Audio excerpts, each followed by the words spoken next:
Bismillahirrahmanirrahim. Assalamualaikum warahmatullahi wabarakatuh. Selamat hari Sabtu.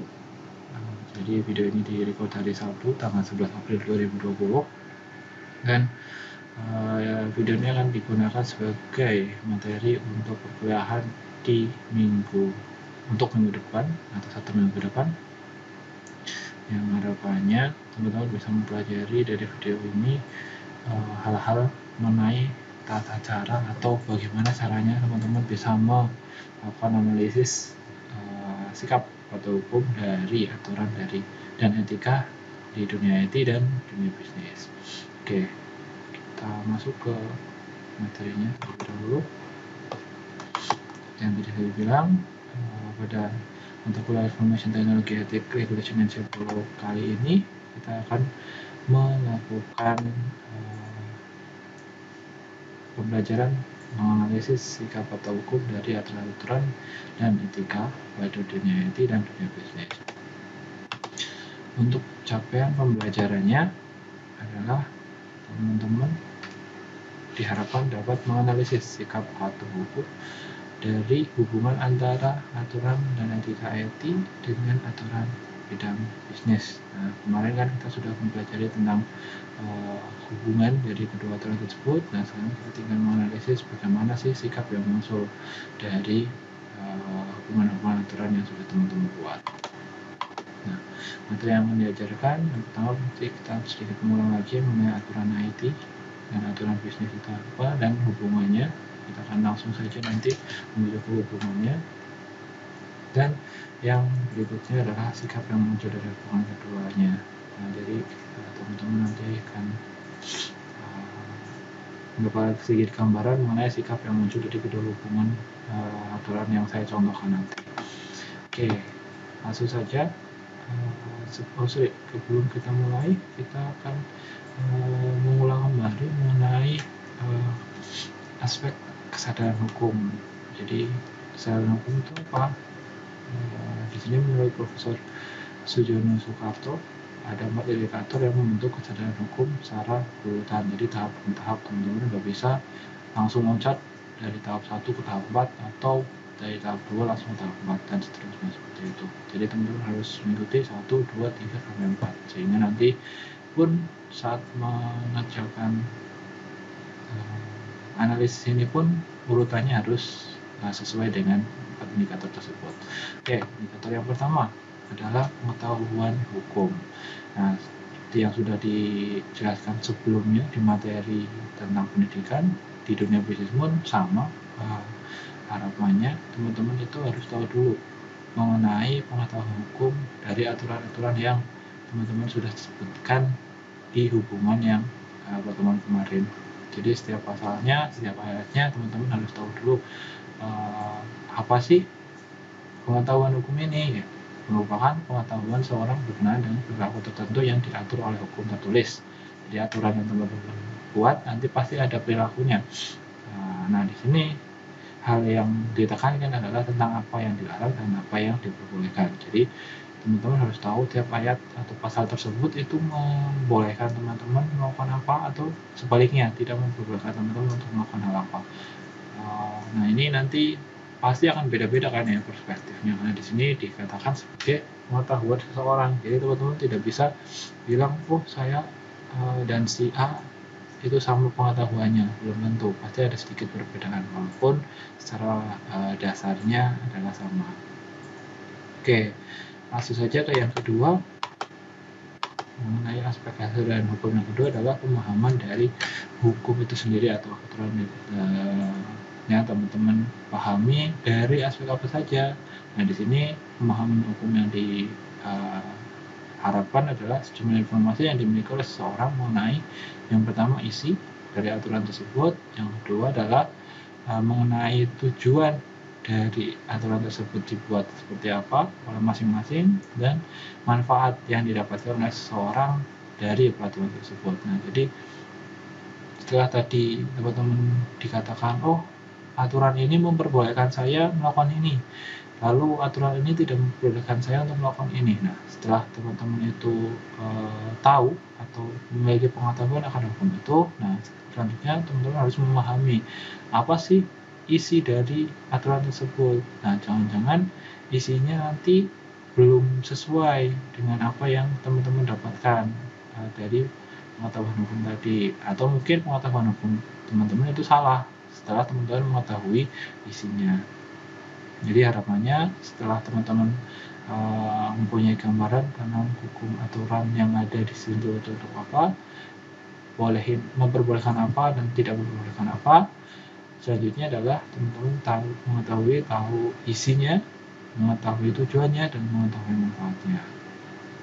Nah, nextnya adalah sikap hukum. Nah, inilah yang akan tujuan dari pembelajaran kita. Jadi memunculkan sikap hukum.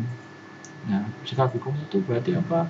Teman-teman itu sudah tahu terlebih dahulu mengenai pengetahuan hukumnya dan pemahaman hukumnya. Teman-teman juga sudah betul dari isi, tujuan, dan manfaatnya sudah betul. Jadi akan memunculkan sikap hukum yang merupakan suatu kecenderungan untuk menerima atau menolak. Jadi aturan itu nanti teman-teman bisa katakan, oh saya tidak bisa menerima itu karena apa, alasan apa. Dan begitupun sebaliknya, saya menerima ini karena ini memunculkan A, B, C, D sikap yang membuat saya lebih baik, misalnya seperti itu. Nah, dalam hal ini sudah ada dulu elemen apresiasi terhadap aturan itu sendiri. Jadi teman-teman sudah mengapresiasi, oh ini adalah aturan yang baik, oh ini adalah aturan yang betul, sesuai dengan tujuannya, sesuai dengan manfaatnya saya terasakan, dan lain sebagainya. Kalau teman-teman sudah dapat itu, maka teman-teman bisa memunculkan sikap hukum ini. Dan yang terakhir, pola perilaku hukum. Nah, ini tingkatan yang lebih expert lagi untuk teman-teman. Teman-teman bisa menjalankan ini atau melakukan ini, aturan ini, menjalankannya di masyarakat yang lebih luas lagi. Kalau tadi arahnya pribadi, kalau yang ini lebih ke masyarakat. Seperti itu. Jadi nanti cara menganalisisnya tetap sama seperti di pertemuan yang lalu. 1, 2, 3, 4-nya harus urut. Teman-teman harus tahu dulu mengenai pengetahuan hukum. Berikutnya teman-teman pahami dulu aturan dan hukumnya, baru nanti harapannya teman-teman bisa memunculkan sikap hukum yang sesuai dengan isi, tujuan, manfaat, dan hal-hal yang diperbolehkan atau yang tidak diperbolehkan. Nah, untuk itu saya akan berikan langsung contoh saja sehingga nanti teman-teman bisa langsung memahami apa sih atau bagaimana sih cara menganalisisnya. Ini kita mulai dari aturan Undang-Undang Nomor 7 Tahun 2014 tentang perdagangan. Nah, pasalnya secara spesifik saya ambil contoh ada pasal 65. Nah, di sini bunyi ayatnya yang pertama ada 5 ayat. Yang pertama adalah setiap pelaku usaha yang memperdagangkan barang atau jasa dengan menggunakan sistem elektronik wajib menyediakan data atau informasi lengkap dan benar. Berikutnya untuk ayat 2-nya, setiap pelaku usaha dilarang memperdagangkan barang atau jasa dan menggunakan sistem elektronik tidak sesuai data atau informasi yang sudah dicantumkan pada ayat 1. Dan yang ketiga, penggunaan sistem elektronik sebagai dimaksud pada ayat 1 wajib memenuhi ketentuan yang diatur oleh Undang-Undang Informasi dan Teknologi Transaksi Elektronik. Berikutnya ada pasal yang keempat, data informasi yang di ayat 1 itu minimal ada identitas dan legalitas pelaku usaha sebagai prosedur atau pelaku usaha distribusi misalkan. Dan yang berikutnya adalah persyaratan teknis barang yang ditawarkan, persyaratan teknis atau kualitas jasa yang ditawarkan, harga wajib atau cara pembayarannya, dan bagaimana cara mendapatkan atau melakukan penyerahan dari barang tersebut. Itu data atau informasi yang minimal harus ada. Dan yang terakhir, dalam hal terjadi sengketa terkait dengan transaksi dagang melalui sistem internet, orang atau badan usaha yang mengalami sengketa dapat menyelesaikan sengketa tersebut melalui pengadilan atau melakukan mekanisme penyelesaian sengketa yang lainnya. Maaf. Jadi di pasal 65 ini ada 6 ayat ya. Tadi saya bilang 5 ayat, di sini ada 6 ayat. Dan yang ayat terakhir atau ayat ke-6 adalah setiap pengusaha yang memperdagangkan barang atau jasa dengan menggunakan sistem elektronik yang tidak menyediakan data atau informasi yang lengkap di sini yang dimaksudkan dalam ayat 1 dikenakan sanksi administrasi berupa pencabutan izin. Kalau kemarin saya merangkum inti dari Undang-Undang Nomor 7 Tahun 2014, kurang lebihnya juga sama seperti ini ya. Jadi teman-teman kalau secara lengkapnya adalah di pasal 65 ini untuk Undang-Undang Nomor 7 Tahun 2014-nya. Nah, berikutnya apa yang harus kita lakukan? Prosedurnya sama seperti yang tadi sudah kita pelajari bersama. Kita breakdown dulu. Nah, dalam hal ini saya mengharapkan teman-teman bisa membreakdown bukan hanya satu pasal tapi dalam ataran per ayatnya. Jadi karena di sini Undang-Undang Nomor 7 Tahun 2014 pasal 65 ini ada 6 ayat, maka teman-teman harapannya bisa menganalisis setiap ayatnya.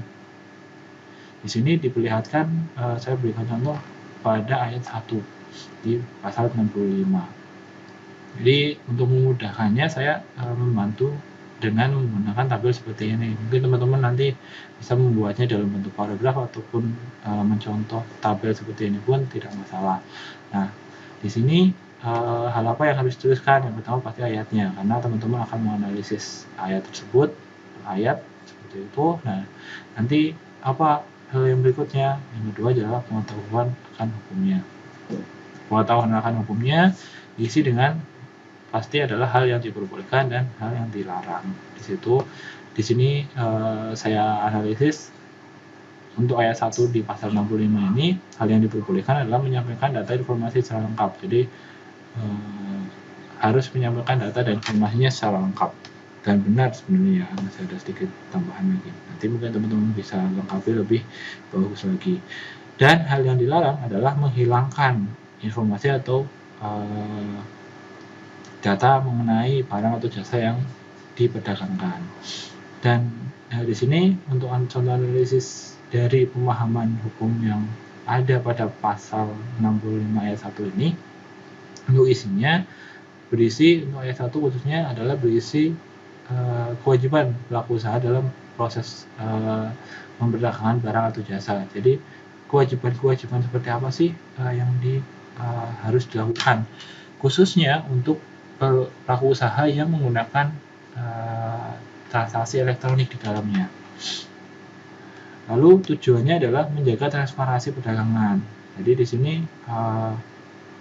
saya menganalogikan saat teman-teman ingin membeli sesuatu di pedagang A, yang mana pedagang tersebut tidak mencantumkan informasi tentang barang dagangannya secara lengkap, maka kita akan ragu, akan tidak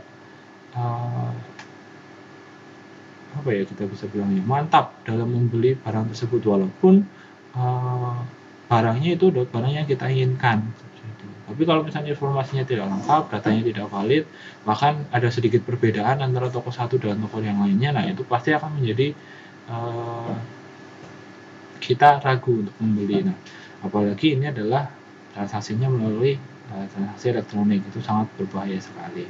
Jadi di sini tujuan dari ayat 1 ini adalah untuk menjaga transparansi dari sisi perdagangannya.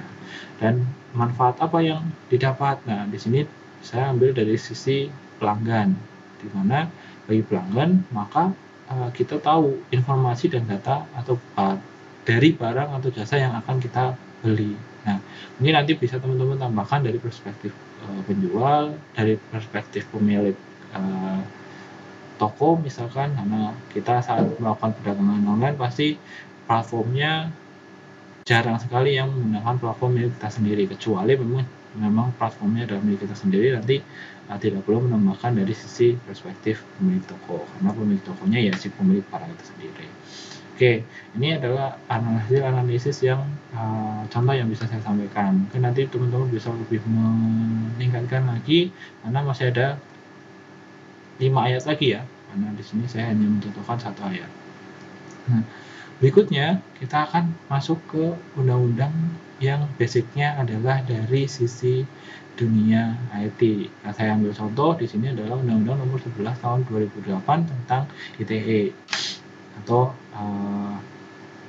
di sini pasalnya adalah pasal 9 yang saya ambil untuk memberikan contoh kepada teman-teman hubungan antara aturan-aturan di dunia bisnis dan IT, di mana dari pasal 9 Undang-Undang Nomor 11 Tahun 2008 ini berbunyi pelaku usaha yang menawarkan produk melalui sistem elektronik harus menyediakan informasi yang lengkap dan benar berkaitan dengan syarat kontrak, prosedur, dan produk yang ditawarkan. Nah, kurang lebihnya isinya itu memuat hal yang sama, tapi dalam hal ini Undang-Undang Nomor 7 tadi itu lebih lengkap, gitu ya. Jadi Undang-Undang Nomor 7 Tahun 2004 ini lebih lengkap dalam memberikan penjelasan karena terdapat 6 ayat, sedangkan di pasal 9 Undang-Undang Nomor 11 Tahun 2008 ini itu hanya menyebutkan bahwasanya pelaku usaha yang menawarkan produk melalui sistem elektronik harus menyediakan informasi yang lengkap dan benar berkaitan dengan syarat kontrak, prosedur, dan produk yang ditawarkan. Jadi inti dari kedua undang-undang ini hampir mirip, hampir identik seperti itu. Nah, dari hasil analisisnya pun kurang lebihnya hampir sama, hanya saja bunyi ayatnya saja yang berbeda. Kalau tadi ada kurang lebih 6 ayat, kalau dari pasal 9 Undang-Undang Nomor 11 Tahun 2008 ini hanya memiliki satu ayat saja atau satu penjelasan saja, sehingga kita bisa langsung mengetahui hal-hal yang berkaitan dengan pengetahuan hukum dan pemahaman hukumnya. Kurang lebihnya pun sama, dan tapi ini berbunyi dari pasal 9, sedangkan dari yang tadi Undang-Undang Nomor 7 Tahun 2014 kita harus membreakdown per ayat dulu, sehingga nanti sampai akhirnya di ayat ke-6 kita baru bisa mengetahui sikap seperti apa yang muncul dari ayat atau aturan tersebut atau pasal tersebut. Nah, di sini saya percepat saja untuk materinya. Nah, berikutnya kita harus, setelah kita tahu dari aturan-aturan tadi tentang pengetahuan hukumnya, tentang pemahaman hukumnya, harusnya teman-teman langsung kan ya bisa mencari tahu sikap apa yang muncul. Nah, namun kalau teman-teman lakukan langsung seperti itu, kita tidak akan bisa secara tepat untuk memberikan atau menghasilkan sebuah sikap. Kenapa? Karena kita tidak tahu hubungan dari kedua aturan tersebut. Nah, maka dari itu dalam hal ini saya tambahkan satu poin lagi, di mana kita harus juga mengetahui hubungan dari aturan-aturan yang ada. Kalau yang kemarin kita melakukan analisisnya masih hanya dalam kadar si aturan ini itu bunyinya hampir sama atau hanya dari segi bunyi ayatnya saja. Tapi untuk sekarang kita sudah melakukan analisis sebelumnya, sehingga kita tahu pasti apa sih hubungan antara atau keidentikan atau kesamaan dari aturan-aturan yang kita sudah hubungan itu tadi. Nah, di sini untuk Undang-Undang Nomor 7 Tahun 2017 tentang perdagangan pasal 65 dan Undang-Undang Nomor 11 Tahun 2008 tentang ITE pasal 9 itu memiliki keterkaitan atau hubungan memuat aturan mengenai kebijakan atau kewajiban pelaku usaha dalam memberikan informasi dan data atas jasa atau barang yang diperdagangkan, khususnya yang melalui media elektronik. Jadi di sini dua aturan ini memuat hal yang sama atau identik, memuat kewajiban pelaku usaha dalam memberikan informasi atau data mengenai jasa atau barangnya. Nah, dengan hasilnya apa? Sehingga dari dua aturan ini kita dapat mengambil sebuah kesimpulan. Saat sebuah atau seorang pelaku usaha kedapatan melakukan kecurangan, khususnya dalam hal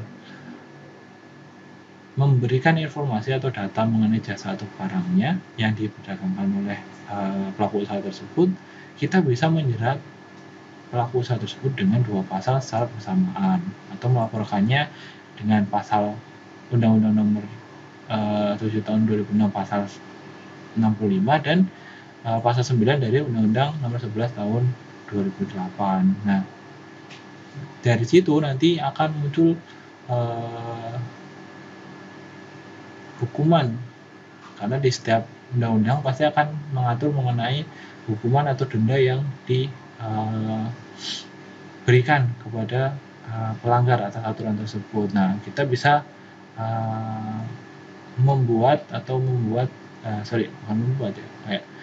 mengira-ira, oh ternyata ini harus didenda dengan sekian, atau kesalahan ini membuat pedagangnya harus melakukan hal seperti apa. Nah, itu kita bisa tahu lebih dalam lagi, karena kalau kita hanya mengambil dari suatu perspektif saja, misalnya dari Undang-Undang Nomor 7 saja, yaitu tahun 2014, maka kita hanya tahu bahwasanya di endingnya pelaku usaha akan dicopot atau izinnya akan dicabut.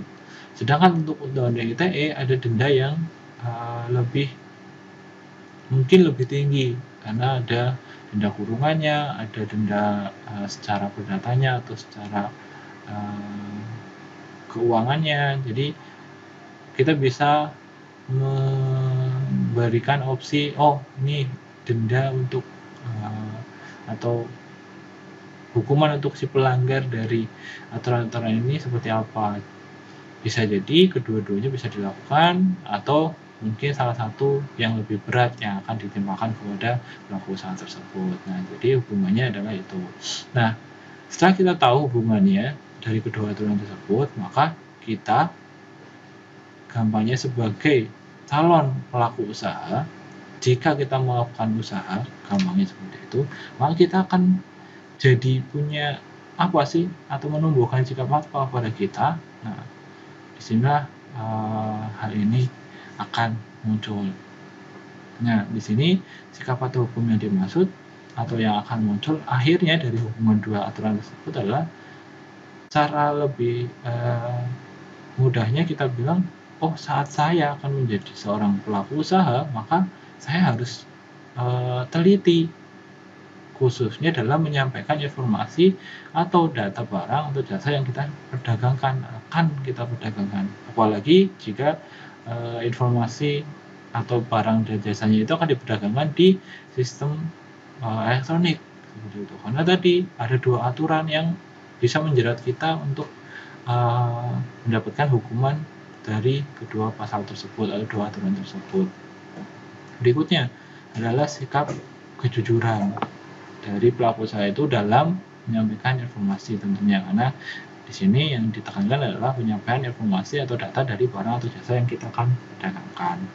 Dan yang ketiga adalah kehati-hatian pelaku usaha dalam menyampaikan informasi atau data dari barang atau jasa yang diperdagangkan. Jadi 3 contoh sikap ini mungkin masih bisa akan teman-teman kembangkan lagi dari sikap-sikap yang muncul dari aturan yang sudah tadi disebutkan nanti, karena saya baru menyebutkan dari Undang-Undang Nomor 7-nya saja hanya dari satu pasal saja, dari masih ada 5 pasal lagi yang bisa teman-teman pahami dulu, analisis terlebih dahulu, sehingga nanti sikap yang muncul akan disesuaikan juga dengan hubungan masing-masing dari aturan yang ada.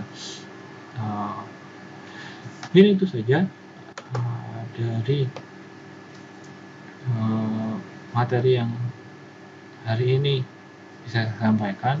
Jadi ingat, transaksi elektronik itu bisa dibilang ya seperti pedang yang bermata dua, dimana teman-teman bisa memanfaatkan itu, tapi teman-teman juga harus berhati-hati dan teliti dalam melakukan transaksi elektronik, karena bisa saja orang merasa tidak suka dan efeknya malahan akan kembali kepada kita yang akan menanggung risiko dari transaksi elektronik tersebut. Jika dari satu ayat itu tadi saja teman bisa nyatakan, oh bisa saja nih usaha saya izinnya ditutup karena saya tidak memberikan informasi yang semestinya kepada pelanggan-pelanggan saya. Dan untuk materi berikutnya, sebelum kita nanti menjalankan UTS, kita akan melakukan review materi untuk UTS. Ada kurang lebih tiga materi besar yang akan kita coba ulas besok. Jadi untuk mata perkuliahannya masih dalam bentuk forum. Nanti saya akan buat forum diskusi untuk mereview materi-materi UTS, dan nanti saya akan berikan waktu untuk teman-teman bertanya di forum tersebut, full bertanya, dan harapannya nanti akan pasti teman-teman yang lain juga bisa menjawab, dan nanti akan saya jawab sesuai dengan apa yang saya ketahui tentunya, dan kemungkinan seperti apa yang akan muncul di UTS-nya, karena UTS kita nantinya pun akan dilakukan secara online. Dan untuk tanggalnya nanti akan saya informasikan di web student kalian. Nanti saya akan informasikan di sana untuk pelaksanaan dari UTS-nya, bagaimana cara melakukan UTS-nya dan lain sebagainya. Aturannya saya akan share di sana, atau nanti paling cepatnya adalah kepada perwakilan di kelas masing-masing. Jadi itu saja untuk minggu ini. Semoga teman-teman tetap sehat selalu dan jaga kesehatan, selalu tetap di rumah saja, tidak perlu bermain-main atau pergi ke luar, dan pastikan teman-teman selalu aktif di forum diskusi untuk bertanya ataupun menjawab pertanyaan-pertanyaan yang teman-teman lain berikan, sehingga nanti informasinya akan berputar lebih efektif lagi. Jadi tidak hanya satu orang yang tahu, dan nanti juga saya akan bisa paham, oh ternyata di kelas ini pahamannya seperti ini, di kelas ini pemahamannya seperti ini. Jadi saya juga bisa membuat case yang cocok untuk masing-masing kelas, karena nanti saya akan bikin ujiannya dalam bentuk online, jadi kita bisa bedakan antara kelas 1 dan kelas yang lainnya. Seperti itu saja. Terima kasih banyak. Saya akhiri. Assalamualaikum warahmatullahi wabarakatuh.